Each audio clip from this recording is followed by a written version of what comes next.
Hello students, बीजे coaching से कविता नंदवानी आपकी economics teacher. आज हम स्टडी करेंगे माइक्रो इकोनॉमिक्स के सेकंड चैप्टर का next part, concept and component of consumption expenditure. Concept and component of consumption expenditure, यहाँ पर हम बात करेंगे कि कंजम्पशन एक्सपेंडिचर क्या होता है। अभी तक आपने जो प्रीवियस पार्ट में हमने स्टडी किया उसमें हमने स्टडी किया था कि कंजम्पशन क्या होती है। ठीक है, एवरी कंज्यूमर जो भी अपने लिए यूज़ करता है, खर्च कर देता है, उसको कंजम्पशन बोलते हैं। उस पर जो वो खर्च कर लेता है, जितने पैसे खर्च करता है। फॉर एग्जांपल आपको ब्रेड खाना है, ठीक है, आपने ब्रेड का बॉक्स लिया, ब्रेड का डिब्बा लेकर आते हैं आप, वो 30 रुपीज़ का है या 40 समथिंग जितने का भी आता है, उस पर आप जितना खर्च करते हैं तो वो आपका कंजम्पशन एक्सपेंडिचर हो जाता है।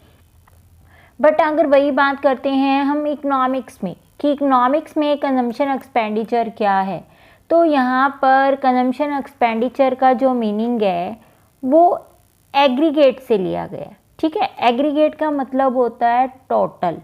अब टोटल का मतलब क्या हो, एक्सपेंडिचर टोटल क्या होगा, मतलब कौन कौन एक्सपेंडिचर करता है बताओ। आपके घर में अगर हम बात करें तो फैमिली में जितने मेंबर हैं वो सारे कुछ ना कुछ खर्च करते हैं, तो वो एक्सपेंडिचर होता है। और जब आपको अपने घर का खर्च निकालना होता है टोटल कि भाई कितना खर्च हुआ, तो आप क्या करते हो, एवरी पर्सन के अकॉर्डिंग आप देखते हो कि किसने कितना कितना खर्च किया। ठीक है, उसका टोटल कर लेते हो, आपके पास टोटल एक्सपेंडिचर आ जाता है। सेम ऐसे ही जब एक कंट्री की बात की जाती है, एक देश की बात की जाती है, और माइक्रो इकोनॉमिक्स में जब कंजम्पशन एक्सपेंडिचर निकाला जाता है तो हम बात करते हैं एग्रीगेट कंजम्पशन की। ठीक है, अब एग्रीगेट कंजम्पशन में टोटल मैंने एज अ फैमिली एग्जांपल से आपको बताया। तो एक देश की फैमिली कौन होती है, जो नेचुरली है कि उस देश में जितने भी पर्सन रहते हैं वो उसकी सारी फैमिली है। ठीक है, तो एक कंट्री के अंदर फर्स्टली कौन रहता है, house hold sector. House hold sector कौन होता है, हम सभी लोग जो अपनी ज़रूरतें पूरी करने के लिए अर्निंग करते हैं और खर्च करते हैं। ठीक है, हम क्या करते हैं, मार्केट में अपनी सर्विसेज को प्रोवाइड करते हैं, तो हम सारे क्या होते हैं, हाउस होल्ड सेक्टर में आते हैं। सेकंड, हाउस होल्ड सेक्टर खर्च करता है, हम लोग अपने अपने घर के राशन पानी के लिए या अपनी इंटरेस्ट के अकॉर्डिंग हम खर्च करते हैं। तो हमारा जो खर्च होता है, हमारा जो एक्सपेंस होता है, उसको हम बोल देते हैं हाउस होल्ड एक्सपेंडिचर। ठीक है, तो इसको हम ऐड करते हैं, किस में ऐड करते हैं, कंजम्पशन एक्सपेंडिचर में। जब हम बात करेंगे कि कंजम्पशन एक्सपेंडिचर जो है वो क्या होता है, तो हम बताते हैं कि वो एग्रीगेट कंजम्पशन एक्सपेंडिचर है। ठीक है, रेफर्स करता है मैक्रो इकोनॉमिक्स के अंदर aggregate consumption expenditure in the economy. अब इकोनॉमी में कंज्यूमर की बात की गई, तो कंज्यूमर कौन कौन होता है, consumer firstly house hold sector है कंज्यूमर। ठीक है, और सेकेंडली गवर्नमेंट, सरकार है हमारी। देखो, हम लोग खर्च करते हैं अपने खाने पीने पर, अपने इंटरेस्ट के अकॉर्डिंग, फैशन के अकॉर्डिंग मनी को खर्च करते हैं। ठीक है, गवर्नमेंट क्या करती है, गवर्नमेंट अपने देश की, कंट्री की रक्षा करती है, डिफेंस करती है, तो वो डिफेंस के प्रोडक्ट पर खर्च करती है। ठीक है, अदर कंट्री से रिलेशन रखती है, तो अदर कंट्री को गिफ्ट्स एंड ग्रांट्स देती है, ग्रांट्स लेती भी है, देती भी है, तो इस तरह से वो भी खर्च में आएगा। गवर्नमेंट करती है, नेचुरली है, हमारे देश के प्रधानमंत्री दूसरी जगह जाकर किसी से मिलते हैं तो खाली हाथ नहीं जाते हैं, भारत की रीत नहीं है, तो वो क्या करते हैं, कोई ना कोई गिफ्ट ले जाते हैं। बट गिफ्ट पर भी तो खर्च हो रहा है, फ्री में कुछ भी नहीं मिलता। ठीक है, तो गवर्नमेंट भी क्या करती है, खर्च करती है। नेक्स्ट हमारा इसमें टॉपिक आ रहा है non profit private institution. Non profit private institution का मतलब होता है जैसे एनजीओ है। ठीक है, एनजीओ क्या करती है, वो जो पुअर पीपल होते हैं या ओल्ड एज पीपल होते हैं उनकी हेल्प करती है।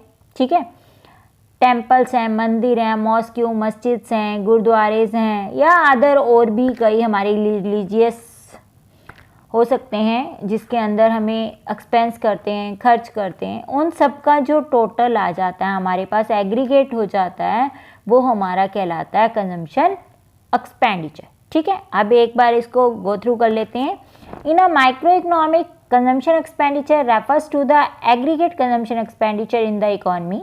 Who are the consumer in an economy, आपको पता चल गया कंज्यूमर कौन होता है, एवरी पर्सन जो अपनी वांट्स को सेटिस्फाई करने के लिए मनी को खर्च करता है, वो सारे क्या कहलाते हैं इकोनॉमिक्स में, कंज्यूमर कहलाते हैं। There are broadly classified as the household, the government and the non-profit institutions like NGO, temples, mosques, gurdwaras and others. Households buy the consumer goods for the satisfaction of their wants. The government buy consumer goods for distribution among the defense force, ठीक है, and midday meal भी देती है schools में, and such other purpose, और भी कई purpose से खर्च करती है। जैसे मैंने आपको कहा कि वो किसी से मिलने चले गए, वहाँ दे दिया, या कोई स्कूल्स में फंक्शन हुआ तब गवर्नमेंट के किसी मेंबर को बुलाया तो उसने कुछ मनी दे दी बच्चों के लिए। तो वो सारी चैरिटेबल जितने भी ट्रस्ट हैं, जितने भी जो भी खर्च आते हैं जो अकॉर्डिंग टू गवर्नमेंट होते हैं, वो सारे इसी में आते हैं। Non profit private institution buy consumer goods for charity. If we add up expenditure on the purchase of consumer goods by the household, government and non-profit private institution, we get the estimate of the total consumption expenditure in the economy। देखो, अगर हमें ये जो chapter है आपका second, ये आपका basic chapter है, ठीक है। अगर आपको ये चैप्टर क्लियर होगा, बिल्कुल माइंड में क्लियर होगा, तो ही आपको इसका थर्ड चैप्टर जो नेशनल इनकम है, theory of national income and measurement of national income, वो क्लियरली समझ आएगा। अदरवाइज आपको क्लियरली समझ नहीं आएगा। तो स्टूडेंट्स जो हैं वो काफ़ी कंसंट्रेट करें इस चैप्टर पर। ये नहीं सोचें कि इस चैप्टर में मैटर नहीं है, कंसेप्ट दिए हुए हैं तो हम पढ़ेंगे नहीं। आप इस चैप्टर को जितना डीपली समझेंगे उतना ही आपके लिए ईजी हो जाएगा नेक्स्ट चैप्टर, ठीक है। अब हम चलते हैं नेक्स्ट आगे। देखो, यही आपको तीनों का टोटल बताया हुआ फोकस जोन के अंदर। अब हम बात करेंगे concept and component of investment. देखो, इन्वेस्टमेंट क्या होती है। आपने कहा कि मेरे पास 1000 रुपीज़ हैं, वो आपके पास मनी है, कैश है, लिक्विडिटी है, बट वो इन्वेस्टमेंट कैसे बन सकती है? जब आप उस 1000 रुपीज़ से अर्निंग कर लें, ठीक है, अर्निंग कर लें, 1000 से आप 1500 बना लें, 1100 बना लें, तो वो आपकी सारी इन्वेस्टमेंट। अब आप कहोगे मैम ऐसे कैसे, मतलब 1000 रुपीज़ मेरे पास थे, 100 मेरे पापा ने दे दिए तो वो 1100 हो गए, मनी तो इंक्रीज हो गई, क्या वो इन्वेस्टमेंट है? नहीं, वो आपकी इन्वेस्टमेंट नहीं है, ठीक है। वो भी एज आ आपकी पॉकेट मनी रहेगी, आपके लिए गिफ्ट रहेगा जो आपके फादर ने आपको दिया। हम बात करेंगे इकोनॉमिक्स की। इन्वेस्टमेंट मतलब इकोनॉमिक्स के अंदर, अर्थशास्त्र के अंदर इन्वेस्टमेंट होती क्या है? मैंने आपको कहा कि जिस सोर्स के अकॉर्डिंग आप मनी को इंक्रीज कर लेते हैं, वो आपकी सारी की सारी इन्वेस्टमेंट कहलाती है, ठीक है। आपके पास 1000 रुपीज़ है, आप 1000 रुपीज़ से अर्निंग करते हैं, आप 1000 रुपीज़ किसी को उधार दे देते हैं, बोरो दे देते हैं, वो विद इंटरेस्ट आपको 1100 1 वीक में दे देता है, या 15 डेज में, जो भी आपका टाइम पीरियड होगा, वो आपका अर्निंग का सोर्स है, क्योंकि आपने 1000 रुपीज़ को यूज़ किया। या आप 1000 रुपीज़ से कोई भी मटेरियल परचेज करते हैं और उसको मार्केट में बेच देते हैं ज़्यादा पैसों में, तो भी आपका वो इन्वेस्टमेंट है, क्योंकि आपने मनी उससे क्या की है, अर्न की है। सेम उसी तरह से अगर आप अपने पैसे को बैंक में रख देते हैं, ठीक है, वहाँ पर भी आपको इंटरेस्ट मिलेगा, आपकी मनी इंक्रीज हो रही है, तो वो भी आपकी क्या है, इन्वेस्टमेंट है, ठीक है। आप इतना समझ लीजिए, जितनी आपके पास मनी है, अगर उस मनी में आप कोई भी वैल्यू को ऐड कर लेते हैं, इंक्रीज कर लेते हैं अपनी मनी को, तो वो आपकी सारी की सारी इन्वेस्टमेंट है, ठीक है। अब बुक से स्टडी करते हैं। What is investment? Investment refers to increase in the stock of capital. Stock of capital means आपके पास at a point of time में जितना पैसा है वो आपकी कैपिटल है, ठीक है। उस कैपिटल में आप जितना इंक्रीज कर लेते हैं वो आपकी क्या है, इन्वेस्टमेंट है। देखो यहाँ पर एक फॉर्मूला दिया हुआ है, I इक्वल टू डेल्टा के। I मीन्स इन्वेस्टमेंट, ठीक है। वैसे I मीन्स इनकम भी होता है, बट इकोनॉमिक्स में इनकम के लिए Y वर्ड यूज़ किया जाता है, ठीक है, Y अल्फ़ाबेट यूज़ किया जाता है, जिसका मतलब होता है यील्ड। यील्ड का मतलब इनकम। यहाँ पर इकोनॉमिक्स में हम I को यूज़ करेंगे इन्वेस्टमेंट के लिए, ठीक है। के हमारा मल्टीप्लायर होता है वैसे तो, बट यहाँ पर जो अभी हमने यूज़ किया है, कैपिटल स्टॉक की बात की है कि जो हमारे पास कैपिटल है, ठीक है। अब यहाँ पर बात करेंगे मैम कैपिटल स्टॉक है तो उसको के से क्यों डिनोट किया है, सी से भी तो कर सकते थे ना।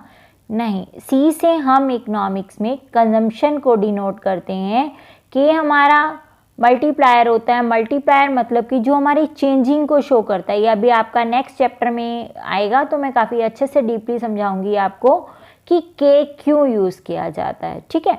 Change in capital stock during the year. Delta का ये जो निशान होता है, ये जो आपका डेल्टा का ये निशान बना हुआ है, ये इस तरह से, इसका मतलब होता है चेंज। ठीक है। चेंज का मतलब जो आपके पास फर्स्ट में है, नेक्स्ट में उसमें कितना चेंज आया। फॉर एग्जाम्पल मैंने एक सर्कल बनाया, ठीक है।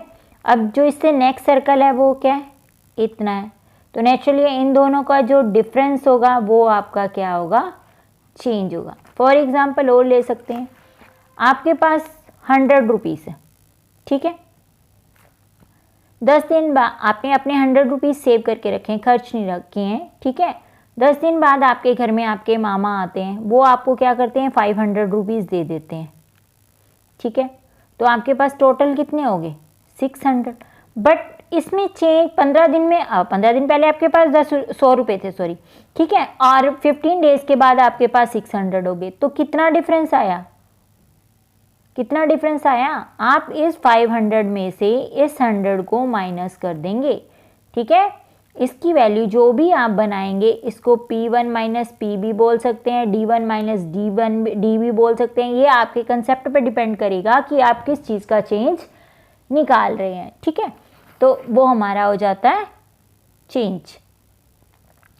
अब देखो, change in the stock of capital is called a capital formation, ठीक है। अब स्टॉक में जो चेंज आएगा, मीन्स आपने जितनी इन्वेस्टमेंट की, इन्वेस्टमेंट करने से आपकी जितनी मनी इंक्रीज हो गई, वो आपकी क्या कहलाएगी, कैपिटल फॉर्मेशन। फॉर्मेशन का मतलब होता है किसी भी चीज़ को बिल्ड करना, निर्माण करना। कैपिटल मतलब पूंजी, मीन्स पूंजी का निर्माण करना, मतलब पैसों का निर्माण करना, इकट्ठा करना पैसा, ठीक है, अर्निंग करना। According to investment is also defined as a capital formation. बात आ गई कि जो हमारी इन्वेस्टमेंट है उसको हम कैपिटल फॉर्मेशन के अकॉर्डिंग भी डिनोट कर सकते हैं। From the view point of the economy as a whole, investment refers to a total production of capital goods during an accounting year. As noted earlier, their goods may be used either for the replacement of exacting capital stock or for adding to the exacting capital stock। अब यहाँ पर देखो, clear points में आपको दिया गया है कि इन्वेस्टमेंट रेफर्स क्या करती है, हमारे टोटल प्रोडक्शन को करती है, ठीक है। हमारी कैपिटल गुड्स में जितना टोटल प्रोडक्शन होता है वो हमारा क्या कहलाता है, इन्वेस्टमेंट कहलाता है, ठीक है। अब इन्वेस्टमेंट क्लियर हो गया आपको क्या होती है। अब इन्वेस्टमेंट में अभी हमने बात की, पढ़ रहे हैं हम कैपिटल स्टॉक के बारे में, ठीक है। अब स्टॉक जो है इंक्रीज हुआ तो हमारी इन्वेस्टमेंट इंक्रीज हो गई। अब बात करेंगे कि इन्वेस्टमेंट कितने टाइप की होती है, ठीक है। इन्वेस्टमेंट हमारी होती है फिक्स्ड इन्वेस्टमेंट है ना, इन्वेंट्री इन्वेस्टमेंट। अब बात करेंगे फिक्स्ड क्या होती है और इन्वेंट्री क्या होती है। देखो, फिक्स्ड का मतलब है जो आपके पास है, ठीक है। फॉर एग्जाम्पल मेरी फैक्ट्री है, ठीक है, और मेरी फैक्ट्री में 8 मशीन्स जो हैं वो लगी हुई हैं। तो मेरे पास कितनी मशीन है, 8। एट प्रेजेंट मेरी फिक्स इन्वेस्टमेंट कितनी है, 8 मशीन्स की।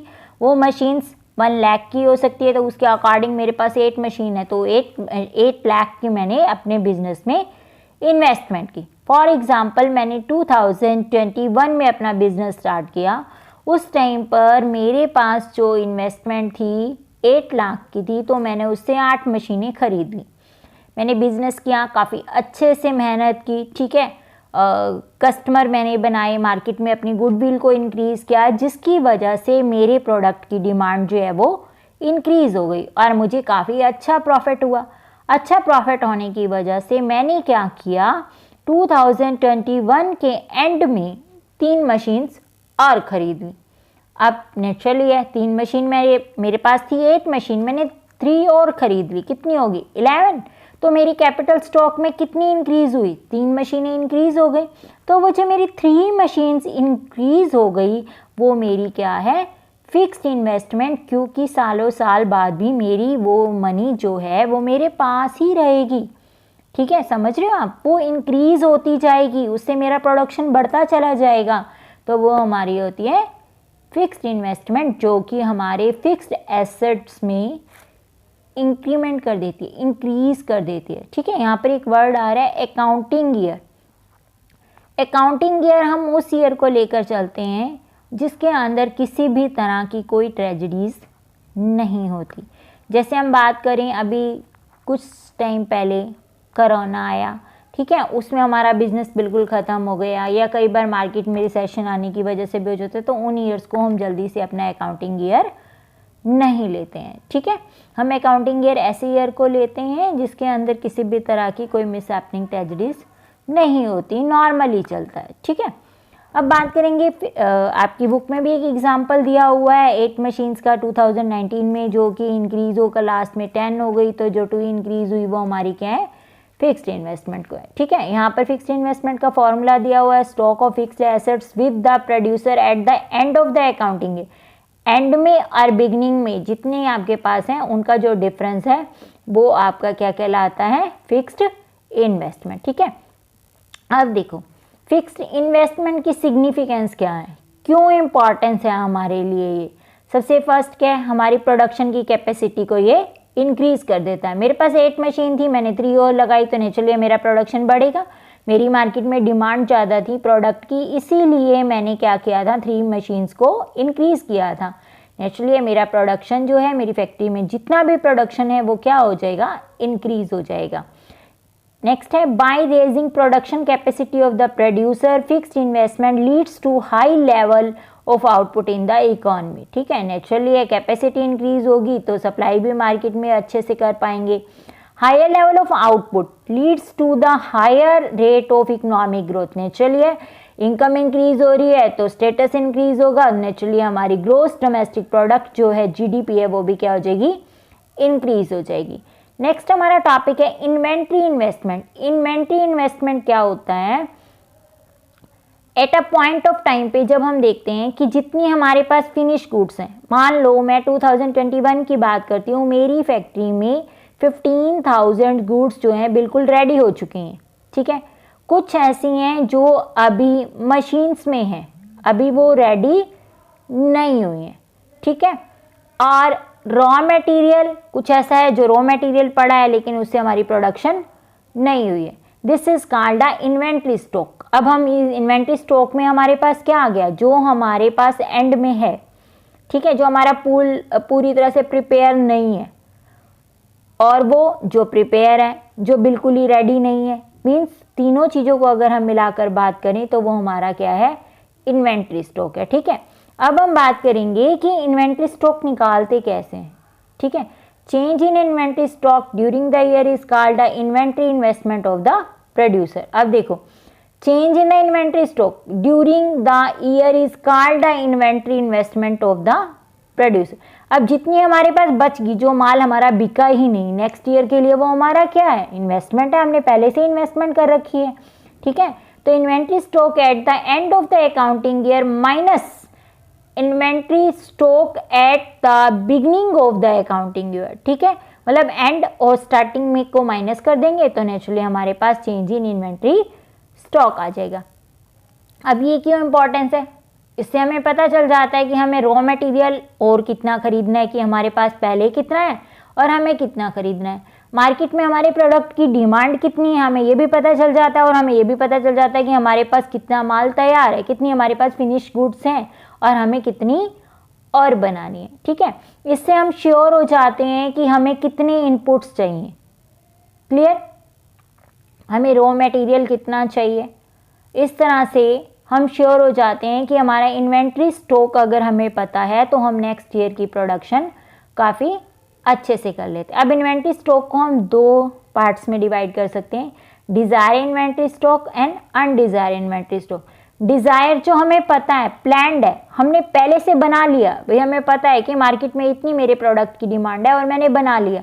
साल में मान लो मैंने 500 बनाए, ठीक है, और 500 में से 200 बच गए, तो वो मेरा क्या हो गया, मुझे पता था मैंने 300 सेल करने, 200 मेरे पास है, प्लान्ड है ऑलरेडी, तो वो क्या हो गया, डिज़ायर इन्वेंट्री हो गया स्टॉक। और अगर ऐसा हो कि मैंने 500 बनाए, मुझे लगा था कि मेरा 300 के प्रोडक्ट जो हैं वो सेल हो जाएंगे, बट जो 300 प्रोडक्ट थे वो सेल नहीं हुए, उनमें से सिर्फ 100 ही सेल हुए, ठीक है। तो जो 200 मेरे सेल नहीं हुए वो भी तो बच गए ना, अनडिज़ायर इन्वेंट्री स्टॉक हो गया, क्योंकि मैं चाहती नहीं थी पर वो बच गए।